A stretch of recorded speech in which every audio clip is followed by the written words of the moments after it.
여러분 안녕하십니까? 2월 28일 여신뉴스입니다. 첫 소식입니다.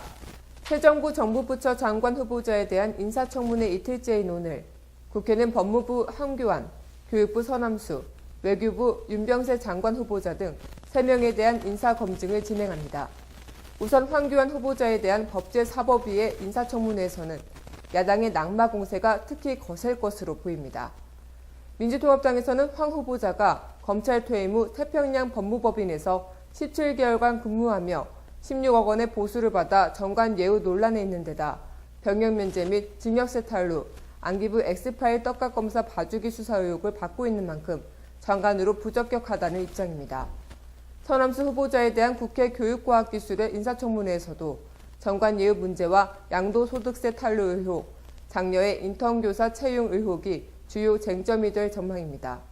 서 후보자는 2010년 3월부터 2년 6개월간 홍익대 세종 캠퍼스의 초빙 교원으로 임용돼 급여를 받은 것으로 신고한 420만 원 외에도 한국연구재단의 전문 경영 인사 초빙 활용 사업을 통해 총 9천만 원을 추가 지급받은 것으로 알려졌습니다. 그런데 이 사업 자체가 정관 예우를 위한 사업이라는 논란이 일고 있는 상태입니다. 국회 외교통상통일위는 윤병세 후보자를 상대로 병역 기피, 과태료 미납, 딸의 가계곤란 장학금 수상으로 불거진 의혹들을 검증할 것으로 예상됩니다. 한편 국회는 장관 후보자 인사청문회 첫날인 어제 유진용 문화체육관광부 장관, 윤성규 환경부 장관, 유정복 안전행정부 장관 후보자에 대한 인사청문회를 상임위별로 실시했습니다.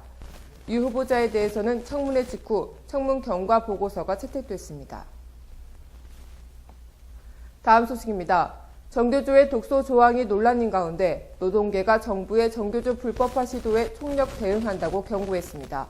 이에 고용노동부에서는 한발 물러섰지만 갈등의 불씨는 꺼지지 않은 상태입니다. 정교조 전국 공무원 노조 등 민주노총 산하노조들은 어제 정교조 탄압 저지 및 교사, 공무원, 특수고용직 노동자 노동기본권 쟁취 투쟁본부를 결성하고 공동 대응에 나섰습니다. 노조들은 해직 교원, 공무원의 조합원 자격을 인정하지 않거나 노조 활동에 대해 국가 권력의 과도한 개입을 허용한 노조법 등을 개정하는 운동을 대대적으로 벌일 예정입니다. 이처럼 정교조 공무원 노조 등이 공동 대응을 하기로 하면서 고용노동부의 정교조 법의 노조화 방침에 대한 반발이 노동계 전체로 확산되고 있습니다. 특히 공무원 노조의 경우 해직자가 조합원으로 있다는 이유로 노조 설립 신고가 반려되었다는 점에서 노조법 개정이 필요한 상황입니다. 반면 노동계에서 공동 대응을 하는 등 논란이 커지자 고용노동부는 정교조 법의 노조화 방침은 아직 공식 입장이 아니라며 한발 물러선 상태입니다. 이에 어느 한쪽이 양보하지 않을 경우 양쪽이 모두 파국으로 치달을 수 있는 치킨 게임이 연출될 수 있어 갈등의 불씨는 쉽게 잠재워지지 않을 것으로 보입니다.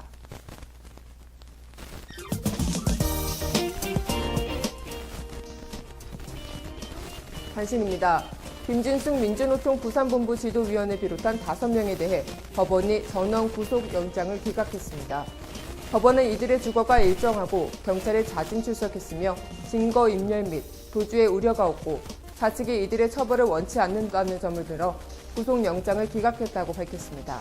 이날 영장이 기각된 이는 김 지도위원과 금속노조 부산 양산지부 문철상 지부장과 정홍영 조직부장, 금속노조 한진중공업지회 차혜도 지회장과 박성우 부지회장 등입니다. 여야 정부조직 개편 협상이 사실상 원점으로 돌아갔습니다. 민주통합당은 어제 마지막 쟁점인 방송 부분의 미래창조과학부 이관 문제 관련해 타협안을 제시했지만 새누리당은 이를 거부했습니다. 이에 따라 정부 조직 개편안 표류는 더욱 장기화될 전망입니다. 국내 20대 대기업 집단의 자산 총액이 이명박 정부 5년간 77.6% 늘어난 것으로 나타났습니다. 노무현 정부 때 39.6%에 견져 증가율이 2배가량 큰 것입니다. 글로벌 금융위기 등 여러 악재가 있었지만 기업 인수합병 과정에서 이명박 정부의 지원에 힘입어 자산이 늘어난 것으로 분석됩니다. 2월 28일 여신뉴스를 마칩니다. 즐거운